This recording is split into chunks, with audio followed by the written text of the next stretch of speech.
That's a bit... Your arms have went funky, my friend. It's like a mime artist. A few moments later. Wow. Majestic. Hello friends, in this week's episode we are building a habitat for the Coelodonta as requested by you guys in the comments. So if you go back 2 videos, I posted out a Smilodon video and I said I'm not entirely sure what we should do in this area, and I asked and you guys provided some great answers. So I have 2 comments here which I will pop up on the screen. So the first one is from Aguano Bro that says I suggest Coelodonta in brackets Woolly Rhino, and then our second one is from Mackenzie Gillidan which says maybe next door to the Smilodon Habitat add a Mammoth Valley with woolly rhinos. So I'd just like to say a massive thank you to both of you for commenting on that video, and I did say that you guys were getting a shout out as well, so I very much appreciate it. And I actually do read every single comment, so if you are ever in doubt thinking, oh, I don't want to comment on this video because Gemma will never see it, she'll never respond, and that is completely untrue. And you can test me out as well. If you want to leave a comment down below, I will respond back to you. Every little helps, as Tesco's saying is in the UK. But anyway, let's get back into this video. So we are building this viewing platform for our Coelodonta, and it kind of works out as a dual habitat. So just across that river there is our Smilodon Habitat, and I kind of changed the location of this a few times. I wasn't entirely sure if it should be a purpose-built building for the Coelodonta alone, or if we should have it a dual one. So it does kind of get flung about a little bit. This technique here, which is really super useful, you can see that I have changed the colour of the planks there. And that is just because I was trying to get everything lined up, which it really does help out if you do change the colour of the wall pieces. And this was a technique that I actually saw from another content creator who's called Heista. He is a UK based content creator and he is absolutely fantastic. I actually speak to Heista a couple of times, obviously both from the UK, and we may or may not have something coming out in the future. We have certainly been talking about maybe working together, so that's really fun and interesting. I didn't kind of want to make like a big announcement about it because it's very early stage here. We are both very busy. I just thought I'd give a shout out to Heista, share his technique, which has really actually benefited me. So when I watched this video and I saw it, I was like, wow, that's something so basic, but also something that you just think, why didn't I think of that? You know, credit to him. I give credit where credit is due. And also I'll put a link in the description below if you do want to go check out his channel. He does a lot of Prehistoric Kingdom and he also does a little bit of Jurassic World Evolution. There is Planet Zoo on there as well if that is something that you're interested in checking out as well. So I do highly recommend you check out his channel. But anyway, back to our little build. We are doing a little access ramp here for our pushchair and wheelchair guests. It was a bit of a nightmare, to be honest, to try and get the angle of this done correctly. I think with Prehistoric Kingdom, they give us so much options when it comes to angle snaps in terms of degrees. So we can go all the way down to 5 degrees, which is fantastic, by the way. But then when you try and link it up with these pieces here, it can be a little bit like, oh, I've not actually kind of figured that out. So I do have to move it all into place. And then this is me just going to make a custom built railing here. I really like this one to the in-game one. I just kind of wanted it to feel a little bit more in tune with the building, so to speak. I feel like the one that they have in-game is more kind of suited to backstage, and this is the front facing where the guests would be spending quite a lot of time. So not only did I want it to be custom built, I also wanted it to kind of have that security factor as well. So this is why, you know, even as a small child, you wouldn't be able to yeet yourself off of the cliff face. So yeah, just a little bit of extra kind of bonus there. Coming down this ramp was a bit of a nightmare, to be honest. I mean, I do absolutely adore Prehistoric Kingdom in the sense that nothing is impossible to make, to be honest. The stretch tool is fantastic, and you know, your only limited is your imagination, so to speak. And also, we are about to get a May update. It is roughly about, is it 2 weeks till the end of May? Let me just double check my calendar. Oh, a week and a little bit. So hopefully in the next week or so we should have our May update, which is going to be awesome. It is on their Trello board. Again, I'll link that in the description below if you want to go check that out. But what Prehistoric Kingdom did do is they put a picture up on their Twitter page of the topiary and animal set that we're getting, and I'm going to go and find that very picture and we're going to have a quick chat about it as well. But we'll wait till the end of the speed build just because we're on a bit of a roll here, guys. I don't want to break the video up too much. So here we are building a custom backstage area. I really wanted this to look very cheap. Like, this was kind of made out of, you know, old pallets. It was very cheap materials. It's just a fence to kind of keep the guests away. It's also a very small section here because I didn't want the guests coming around from the front side to then be able to see these bins. So those bins are actually custom made by me as well. If you do want the prefab, then please let me know in the comments below and I'll happily attach it to this video. I was thinking about making a Google Doc drive as well and adding it to all of my videos until we have the Steam Workshop, and then I can start uploading things to the Steam Workshop. But that's coming in June, so we do have about a month left until that is available. So here is me just building our custom, what we're calling this, custom barrier, and then this is our guest barrier as well. So it's a bit of a standoff barrier. So this one's a little bit more fancy than the actual one for the Coelodonta, to keep them nice and safe away from the guests or vice versa. So I particularly wanted to make this green. I do have a thing for the colour green if you do follow my channel, my content, and I do quite enjoy making the boring stuff green, mainly because of Disney. So Disney actually have a colour which is called go away green, that they'll go away and paint their trash bins, lampposts this particular green colour, which is supposed to make the guests ignore it. So it's a very specific colour, and I kind of like that. I like the fact that someone's taken the time to analyse colours and makes the human eye of just ignore it, and I kind of like that for what Lachlan's would have. So that's our go away green, which you would have seen the railings get painted. And then we are just moving on to the guest facing area. So I've decided to make, I don't know what these are called. I really kind of wanted to have this area draped in flowers. I was thinking wisteria would look really nice on this. There is a name for it, and I know someone in the comments below, if they watch this video, will definitely be able to tell me what it's called. It starts with a P. Let me know in the comments if you guys know what I'm talking about. And then this is the backstage area for our Coelodonta. So this actually might seem a little bit familiar to you guys, and that is because it's the very same backstage area as what we have in the Ceratops.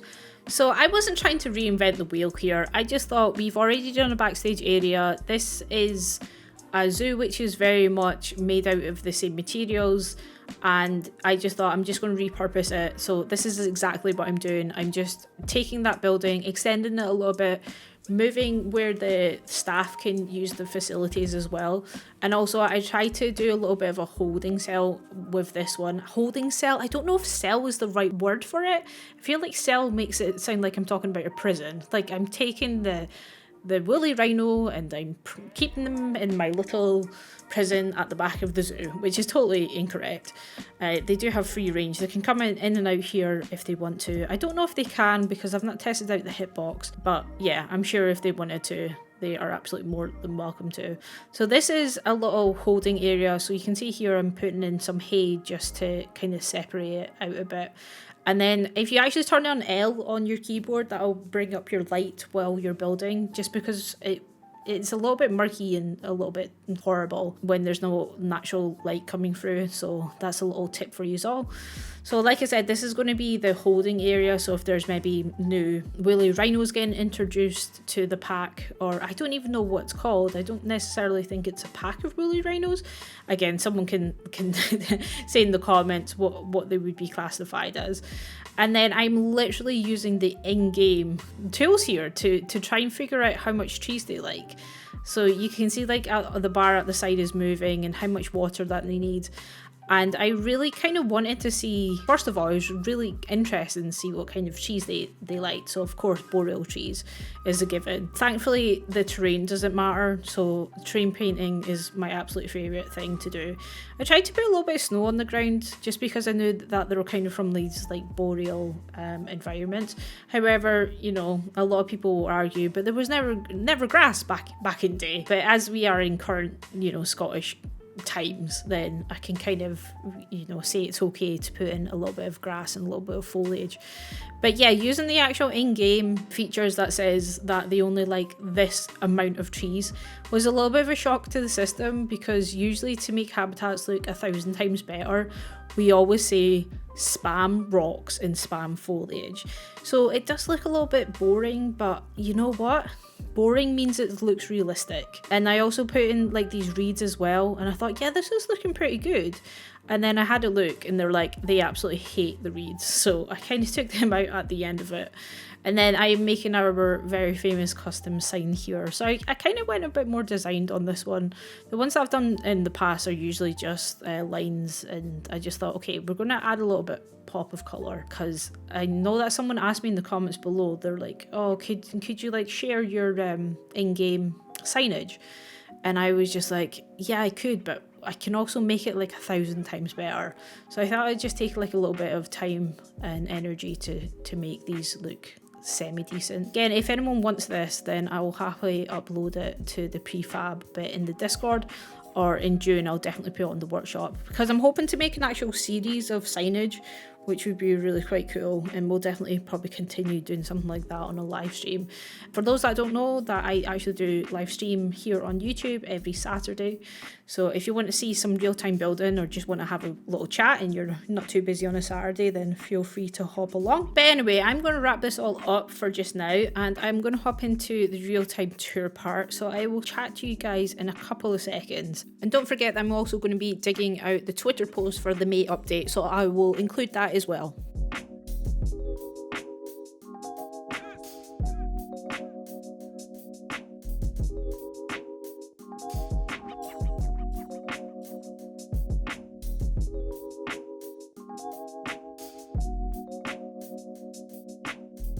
Ta-da! So I won't linger on this too much, it's just a sneak peek of what is expected on the May update. So we have the topiary of the different dinosaurs there, different shapes, different styles, loving that. And then you also have the silhouettes of dinosaurs, which you can cut out and put wherever you want in your park.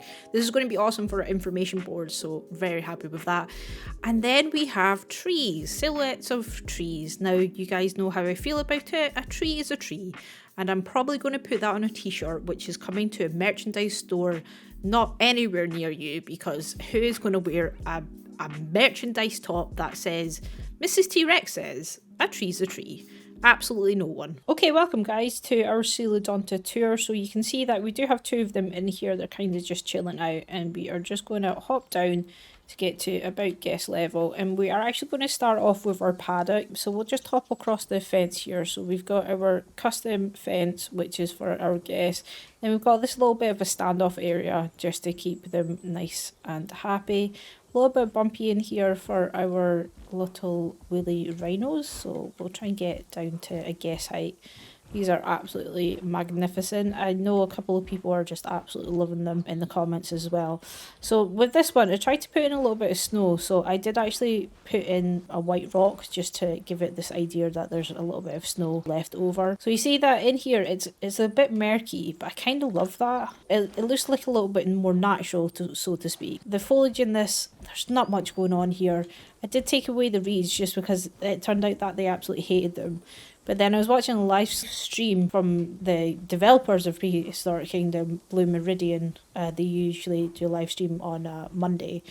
And one of the developers were saying, we understand that grass wasn't invented. I say invented. It wasn't kind of available back in prehistoric times. But we're basically building in modern times. So I feel like putting the grass in is pretty necessary. We're going to go hop to the backstage area as well. So like I said in the speed build, this is from the Triceratops, so it does look probably quite familiar. but we're going to head in anyway. Here we go. I've put in some lights here. This place is like probably way too big, and also put in some food just in case they, you know, actually wanted to come through. But I've never seen them come in yet. And then we've got like some little staff bit there that they've just not tidied away yet. Really big in here. That probably doesn't actually have to be this big. And then we'll go down to our staff area in the back here. So I've put in just a couple of some bins here, also a big nice window so they can see if they're coming in and out. Little sink in that. Do have to kind of tidy this up. I didn't realise that I forgot to put in all the doors. And then we've got one of our whiteboards, which is taken from a previous habitat as well. We'll just hop out this window.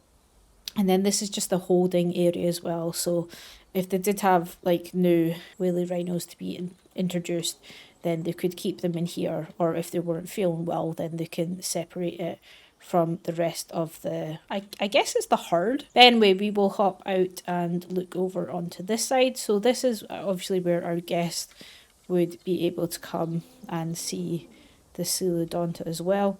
So I've put in some picnic benches just in case you wanted to sit down and eat your lunch. Although I would imagine, I mean, I've been into a rhino house before and they're pretty smelly. So if the hard shelter is this close to a guest, might not be a great idea to sit down and have some snacks. And then we've got our little binoculars here. This one is a great viewing example. It's a tree right smack bang in the middle. Pretty good viewing place as well for the Coelodonta if they are walking beside you. And then we'll just hop into our building over here. So access ramp. I've just noticed that we need to put a railing up the top here because it's probably easy to fall off there. So there's nothing currently in here. Obviously come in and go around the opposite side. You might have a chance of seeing the Smilodon. I've just noticed that we have some missing railings. This must be from a previous save. There's a Smilodon there. I really wish you could zoom into it. So this is the top viewing section of our park. So oh, I just seen, there he is. Hello, friend. I just saw him like running down. Again, not your time to shine, my friend. Let me know in the comments below what you guys think we should do with this building. Should we just have it like this really nice open building with like skylights and natural lighting? Or should we make it into a restaurant? Should we make it into a museum?